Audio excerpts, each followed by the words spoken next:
আপনি আমাকে রিকশায় ভোট দিয়েছেন অন্যায় করার জন্য নয়, আপনি রিকশায় ভোট দিয়েছেন ন্যায়ের পক্ষে থাকার জন্যে।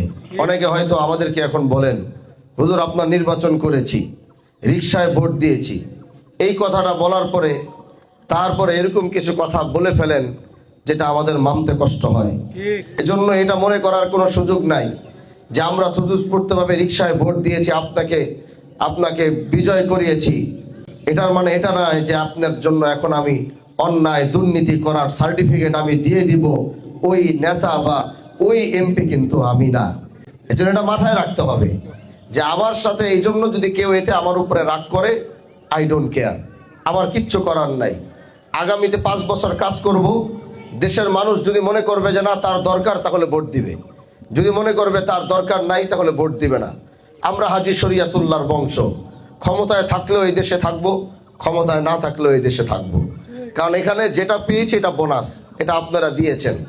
আমাদের রাজত্ব, আমাদের আধিপত্য, এগুলো নিয়ে আমাদের কোনো চিন্তা নাই। আমরা মানুষের সাথে উঠেছি, গ্রামে হেঁটেছি, মানুষের সাথে চলেছি।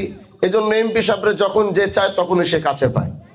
এটাই আমাদের নেচার, এটা আমাদের অহংকারের কোনো বিষয় না।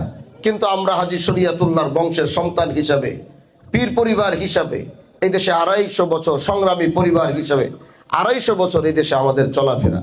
এজন্য এই কথাটা বলার উদ্দেশ্য হলো, অন্য দল আর আমাদের দলের ভিতরে আসমান জমিন পার্থক্য থাকতে হবে। আমি এমপি হিসাবে যেমন পার্থক্য থাকতে হবে, আমার সাথে যারা উঠা বসা চলাফেরা করবে তাদেরকে অন্য দলের নেতৃবৃন্দর থেকেও পার্থক্য থাকতে হবে।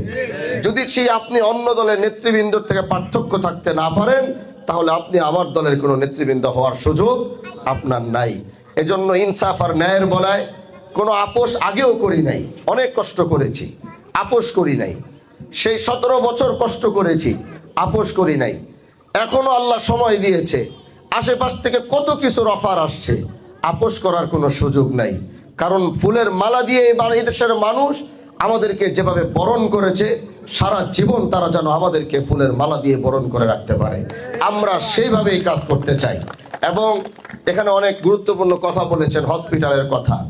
গতকালকে আমাদের এক আলোচনা হয়েছে একটা মিটিংয়ে, সেখানে আমরা আলোচনা করেছি যে ইনশাআল্লাহ আমি আমার সর্বোচ্চ চেষ্টা দিয়ে বাংলাদেশের 1-2-3 মধ্যে এমন কিছু আমি এই শিবচরে করার চেষ্টা করব যেটা বাংলাদেশের একটা নজির স্থাপন হয়ে থাকবে। এবং সেটার জন্য আমার যা কিছু করা দরকার আমি সেটাই করব।